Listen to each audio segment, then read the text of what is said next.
In today's news, Skelton-Cline's contract extended. Hurricane season is finally over. House of Assembly has a special sitting to honor the Honorable Raplh T. O'Neill. Honorable Vincent O'Neill inks contract for border control. Prince Andrew faces additional scrutiny as accuser rallies for UK's support. And Suriname's president convicted and charged for murder. These and more stories when 284 News returns. Is business slow? Cash flow down? Hosting an upcoming event? We can help. Advertise with 284 Media and take your business or event to the next level by enhancing your present marketing and messaging strategies. Allow our team of experts to create a personalized ad that sets your business apart from all the rest. This could be your business or event. So, what are you waiting for? Contact our marketing team at 284media at cctbvi.com. Advertising with us works. When you need to stay connected with friends and families at home or abroad, the best choice for you is Freedom. CCT Freedom. With the lowest rates in the market, our Freedom plan gives you unlimited calls and texting. Plus, our Freedom One package includes 10 gigabits of super fast, unlimited LTE data and unlimited calls to the BVI, USA, USVI, Canada, Puerto Rico, and UK lines. Why pay for overages when you can enjoy CCT Freedom? Stop by at one of our stores today and speak with one of our representatives to find out more about our CCT Freedom packages. Welcome everybody. It's Tuesday, December 3rd, 2019. I'm Ron Grant. And I'm Javon Wilson. It's a 284 Media Christmas, Jovan. Oh my goodness, Indeed. this is beginning to look a lot like Christmas. Like Christmas. Our new I Christmas love set. And don't you love it? It's cool. It's pretty awesome. Yeah. And we have to give compliments, of course, to that's Magnolia Designs, Yes. Miss Moline, as well as Miss Marriott Mrs. Smith. Marriott Nibs Smith. They did really did their thing, fantastic job. viewers. Yeah. If you're looking at it, I'm sure you're just as impressed as we are by it. If you want to contact them, the number is 496-7553. Again, that's Magnolia Designs. You really have to jump on this one. And definitely. Christmas is creeping up on us, Ron. Definitely. Have you, So get your corporation set as well as your home set with the wonderful decoration because it just changes the atmosphere. It feels totally different. From the time I walked in here, my mood was lifted completely Awesome. changed from what it was early in the day. So I'm just really happy for this. Wonderful. In today's news, a special sitting to pay tribute to former legislator and member emeritus, the Honorable Raplh T. O'Neill, OBE, took place today, Tuesday, December 3rd, 2019, when the House of Assembly of the Virgin Islands held its third sitting of the second session. Scores of tributes poured in as members recalled their relationship with the Honorable Raplh T. O'Neill. Honorable O'Neill served as representative for the 7th District, then Virgin Gorda, in the Legislative Council from 1975 to 1979, representative for the 9th District from 1979 to 2015. He was also the Minister for Social Services from 1979 to 1983, Minister for Natural Resources, Labor, and the Chief Minister from 1988 to 1994, and Chief Minister and Representative for the 9th District from 1995 to 2003. Now he served as the first Premier of the Virgin Islands while representing the 9th District from 2007 to 2011. He also served as a member of the House of Assembly and representative for the 9th District from 2011 to 2015 until his retirement in 2015 from public office. On the 6th of July 2015, Honorable O'Neill was bestowed the title of Member Emeritus. Now, our team of reporters were present at the special sitting today. Take a look as one member shares his remembrance of the Honorable Raplh T. O'Neill. This was to do with stamp duty and the avoidance of payment of taxes. He was the chairman of the Public Accounts Committee. It must have been, he is the only person that I've seen, because of his background, knowledge. He must have served on the Public Accounts Committee many times before. That understood the inner workings of the government and the legislature based on his background. We were able to put a team together. He was able to put a team together for the 2007 general election. But before that happened, I sat here in the opposition with him and I listened to him. And I can remember when I was in the government with him, one day he said to me,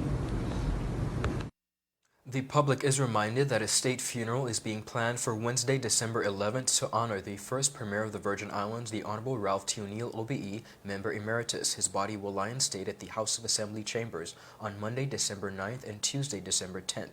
The public viewing is from 10:30 a.m. to 4 p.m. on both days. This will be followed by the state funeral on Wednesday, December 11th at the Multipurpose Sports Complex. The start time will be announced shortly. Additional details regarding the arrangements for the state funeral will be provided in a subsequent communications. A coordinating committee chaired by Speaker of the House of Assembly, the Honorable Julian Willock, is planning the occasion and in consultation with family and Premier and Minister of Finance, the Honorable Andrew A. Foy. Definitely, we see our territory gearing up to pay a very special tribute to a very special man in a very special way. Definitely, Ron. I really love how you chronicled not only his accomplishments, but who he was as a person. And I believe that's really why people fell in love with him, his character, his integrity as a person, and what he did not only for the 9th District, but the BVI at large. Today, the tributes, well, as we speak, they're still going on, but I know even through Honorable Fraser's tribute, you know, there were light moments where you had to laugh, but of course there were moments of reflection where you became teary-eyed, and it really just goes to show what kind of person he was and how much of a territorial loss this is for the British Virgin Islands. And when you think about it too, we have a lot of elected officials, but I don't think anyone, apart from the Honorable Raplh T and persons like the Honorable Omar Hodge, persons dedicated a significant amount of time. When you think of 40 years of a dedicated public service, you have to understand that this man not only committed his life, but he really put his family's life in the public forefront. And they are to be commended as well. His wife, the Reverend Idris O'Neill, as well his daughter, Abby O'Neill, and his other children, of course, and grandchildren are to be commended for really, I think, truth be told, sharing their father, sharing her husband with the BVI community, because that's essentially what they did. They shared him with the entire BVI and region as well. Absolutely. Yeah. They made a commitment to the BVI in the same space. Indeed. So we want to, again, extend our deepest condolences to the family and friends, as well as the fans. I know many persons loved him for who he was. Of course, to the late Honorable Raplh T. O'Neill. Moving right along on a lighter note, the BVI and the rest of the region can finally breathe a sigh of relief as we celebrate the end of another hurricane season. By the grace of God, it did not impact our shores as severely as we expected. And this is indeed a great reason to give thanks in light of the massive devastation that Hurricane Dorian casted over the region, specifically in the Bahamas. We reached out to the expert team at DDM, who, by the way, did a remarkable job at keeping us updated throughout the season. And this is their overview. Listen in. Looking back on the 2019 Atlantic hurricane season, we at the Department of Disaster Management are extremely grateful that the systems that passed over us were relatively minor and that the territory was well prepared throughout the season. The National Emergency Operations Center was activated for 3 systems, Dorian in August, followed by Jerry and Karen in September. Thankfully, there was no major damage resulting from any of these systems. Our brothers and sisters elsewhere around the Atlantic were not all as fortunate. We saw that Hurricane Dorian broke records previously set by Hurricane Irma just 2 years ago, which devastated the Abaco Islands in the Bahamas.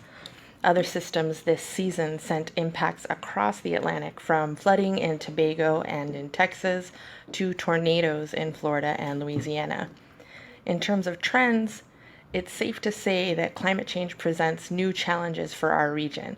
We are seeing that the most intense storms are occurring at greater frequency, and that even with sophisticated forecasting equipment, systems of all intensities are often highly unpredictable.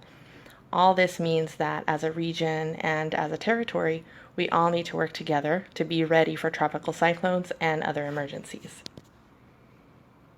That was the beautiful Miss Crystal Abel from DDM. She's DDM's information as well as their education manager. Now, Beside a few minor reports of damages, the territory had an uneventful and mild hurricane season, and again, quite a blessing as many homeowners and renters were still in the avid process Indeed. of recovering from the atrocities of 2017. Many roofs still unrepaired with leakages and, of course, unsecured windows.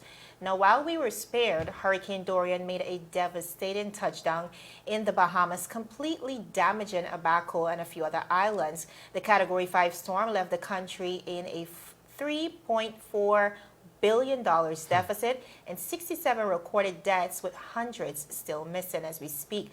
With the country being without electricity, BVIEC, which is of course BVI electricity, selflessly they deployed a team of 4 who worked feverishly along with local officials in the Bahamas to restore lights. As you can see them on the screen there. We're happy to report that after a few short months, the team is back and home the safe. mission completed.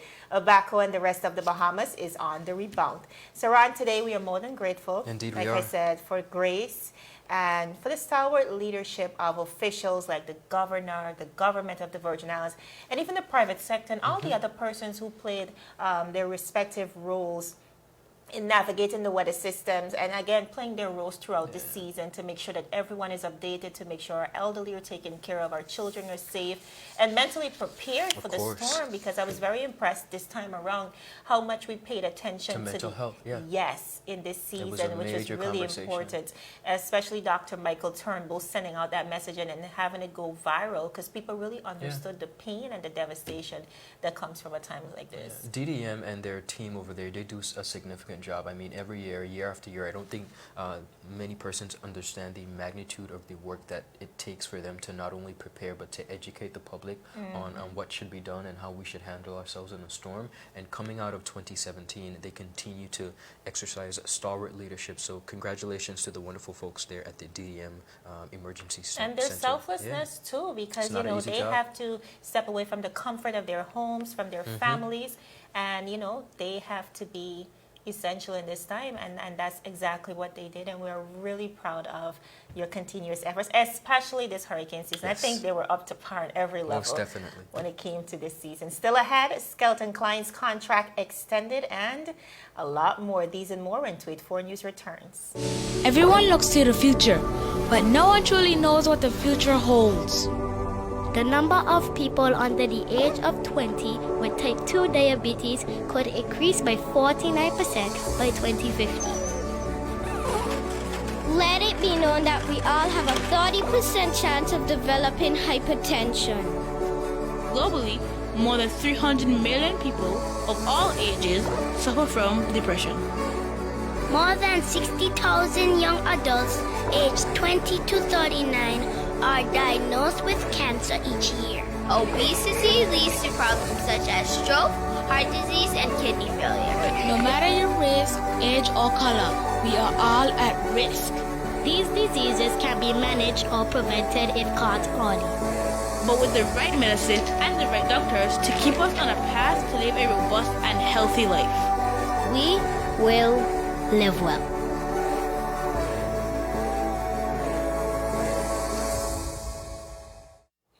Viewers, welcome back. Following Cabinet's November 22nd meeting, a $144,000 12-month contract was inked between the Skelton-Cline-led Grace Consulting and the Government of the Virgin Islands. Pleased with the deliverables provided on the recently concluded contract, Cabinet also approved the request to waive the tender process in support of Grace Consulting and a payment rate of $12,000 monthly.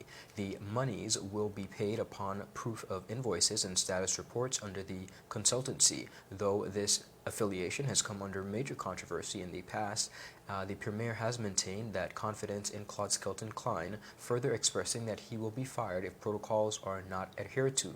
The contract, which took effect from September 18, 2019, will conclude in August of the 17th, 2020. Moving right along on the same breath, in his commitment to immigration reform and control, the Minister for Natural Resources, Labor and Immigration yesterday inked a contract between the Government of the Virgin Islands and Canadian Banknote Company Limited for supply of a border management and e-visa system. The solution system, which promises integration in real time, will not only alert the territory on who's expected to come before arrival, but will also solidify exit immigration. It is said that the company in question is indisputably capable of effectively doing the job, as they already manage run what is considered to be the longest border in the world, which is, of course, between Canada and the United States. So apparently, we're in good hands. This new agreement is certainly a welcomed initiative. The minister has since received positive feedback online, one resident saying, quote, this is not a step in the right direction. This is a leap in the right direction. Kudos for you all. Another resident saying, quote, excellent. I hope this means we can do away with the unnecessarily long customs and immigration forms as well. And indeed, Ron, the e-system, which I know Honorable Wheatley has been pushing for us to just take advantage of technology and just reform the entire immigration process, making sure that we're tapping into that aspect of technology and making the most of it. I know he's been pushing that agenda for a very long time. And making sure that all of the forms and everything is online and accessible for persons. So I think that's a really good initiative. I see where that level of technology can really help us in a lot of our departments, not only the immigration department. And speed up the process entirely, because even for me, someone who's on a work permit is a time-consuming process.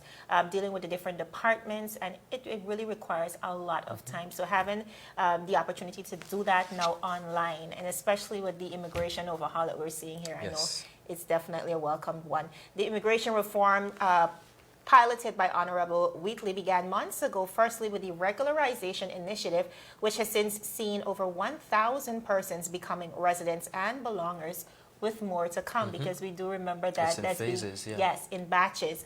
Policies were also revised that saw students no longer qualifying for work permit exemption. That was new, plus the addition of new fees. So Ron, the Immigration Department has been going through an overhaul, like I said, and I really think the people of the Virgin Islands are finally getting what they want out of the Department of Immigration. Of course, one step at a time. Of course. Well, when you think about it, Jovan, protecting our borders is a significant task. And one of the things that the Honorable Wheatley paid attention to or mentioned when he first took office was that not only is it important, but our waters, literally understanding our waters and the geography of being able to protect it is really important. So I think it's, as you said, they're in the step in the right direction. And they complement what we already have, which is Visor, which is a non-profit. Definitely. But they cannot do it on their own. Correct. It's a lot for them. And so I'm really glad to see the government stepping in. Absolutely. Still ahead, viewers, unprecedented news. Suriname's president convicted of murder and Prince Andrew faces additional scrutiny as accuser rallies for UL support. These and more when 284 News returns.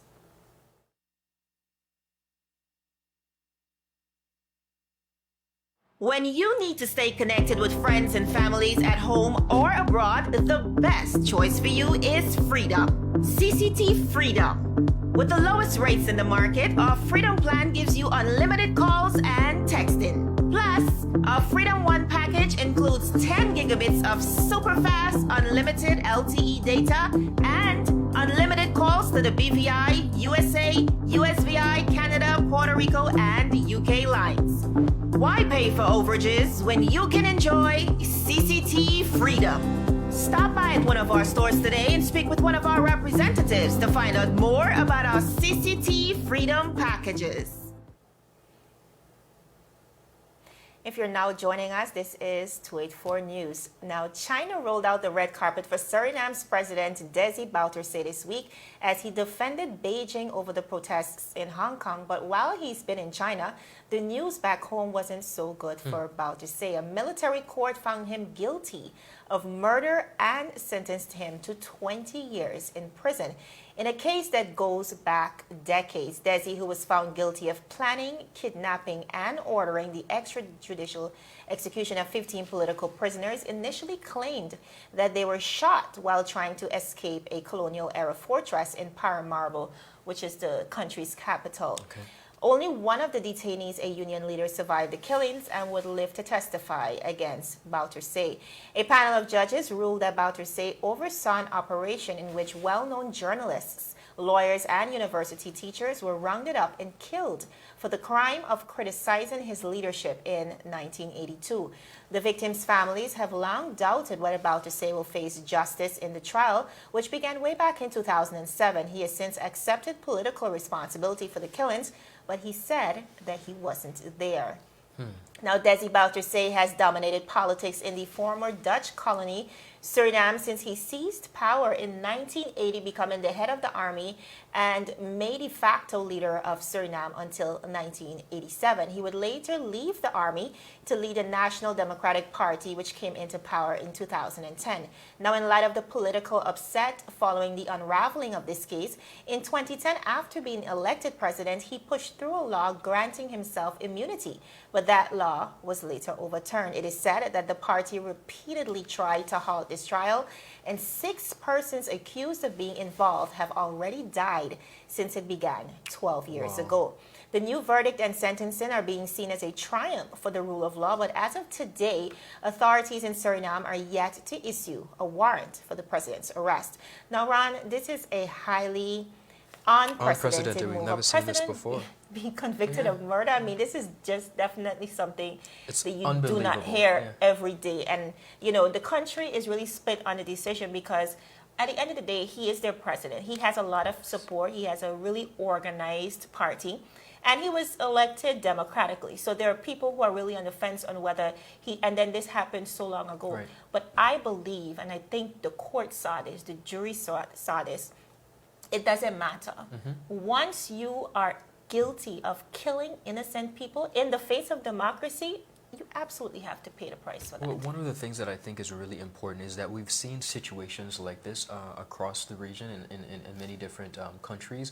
But as you said, for it to come to this point where he's been convicted, despite of the time frame, I think is really significant because a lot of people fail to understand. And we've seen cases like this, not only with murders, especially recently when it comes to different movements. We've seen where stuff have been unearthed that have taken place decades ago, and persons are still being liable. So I think it's it should serve as a wake-up call for many persons, particularly as it pertains to persons within positions of high ranking, that irregardless of the time frame, it is warranted that you could very well stand trial and be convicted of stuff that took place a while ago. And of course, rightfully so. Right, and the persons he killed, I mean, you have to think about journalists like yourself. So people who really stand up for what's true, what's impartial, and so many other persons, lawyers, university teachers, this was a heinous crime.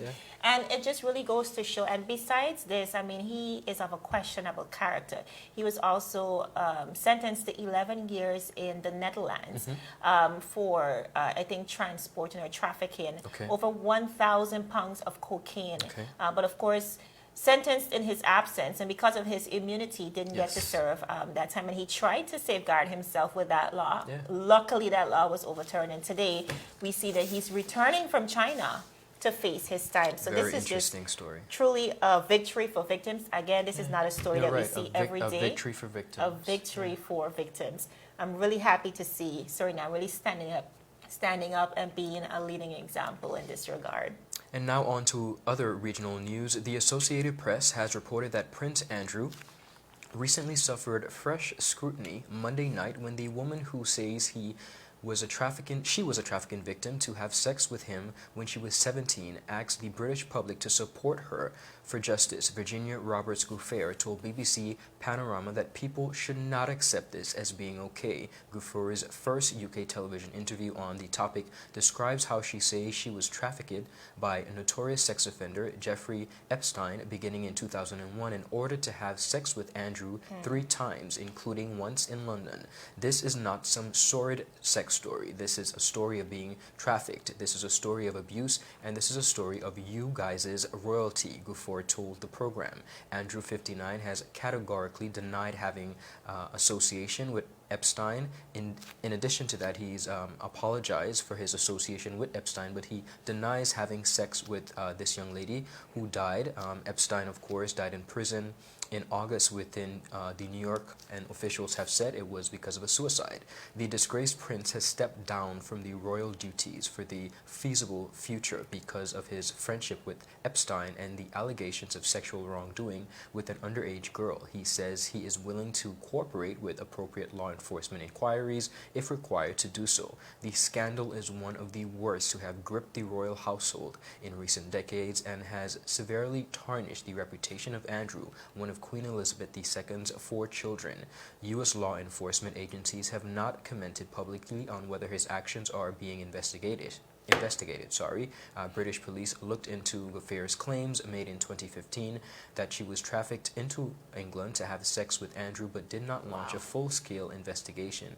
Andrew tried to contain the damage by giving a televised interview on the topic in November, but it seemed to have backfired because he did not express concern for Epstein's victims and because he defended his friendship with Epstein as honorable. The televised documentary broadcast Monday night painted a detailed portrait of how Epstein abused dozens of young women in his luxury properties in the Caribbean and New York, and quoted Gouffier's account of being ordered to have sex with Andrew on 3 occasions.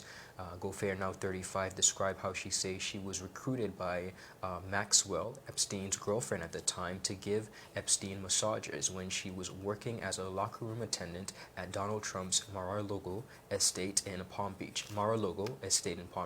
Florida, and later taken to London to meet Andrew. Maxwell has denied any wrongdoings. Breaking down in tears, Gouffier described the humiliating aftermath of being made to have sex with Andrew at a townhouse in London after a night out at the exclusive Tramp nightclub. She said she was told to dance with him by Maxwell, Epstein's girlfriend at the time. She admitted that her memory was foggy at times and that she might have some details and dates wrong, but insisted that she was certain of the key facts which took place. Of course, we all know Epstein was a wealthy financier with many powerful friends. He was in prison on sex trafficking charges when he was found dead.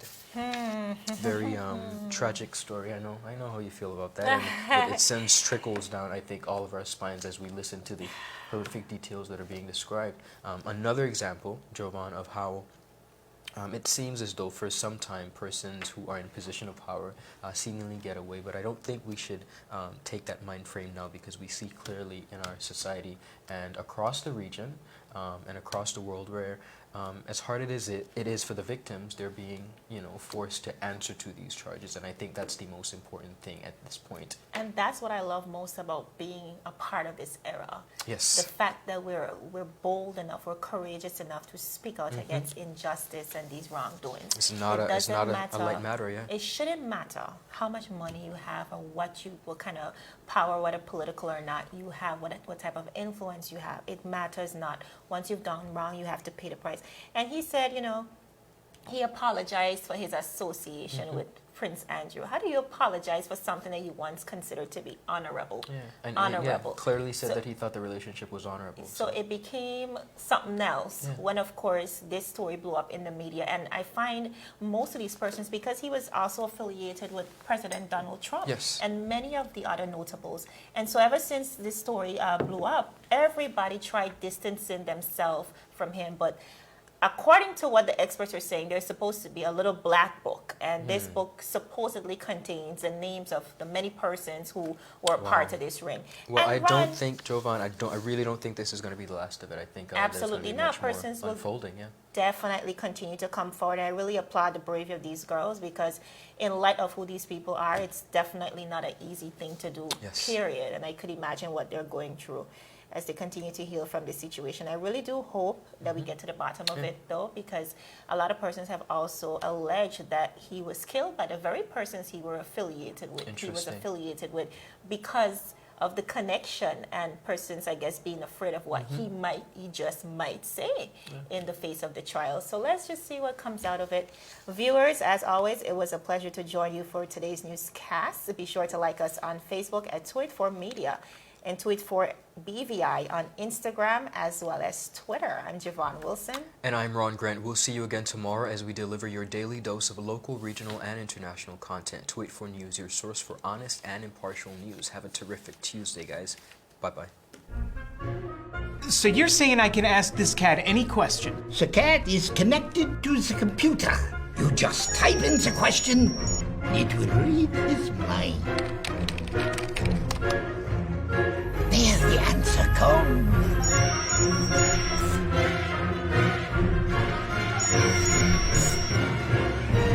You're the man! been looking for this for weeks. Brilliant Hands and Minds tutoring services, one-on-one tutorials in math and English, intense homework assistance, academic enrichment, school projects, effective communication and public speaking development, sign language for adults and children on Saturdays only. Registered with the Virgin Islands High School Certificate Program, Brilliant Hands and Minds can help you too. Offering intense curriculum-based training to help you or your loved ones get their high school diploma. It's time to make your family's education a #1 priority. Hurry, space is limited. Brilliant Hands and Minds Learning Center. We are the trained education professionals.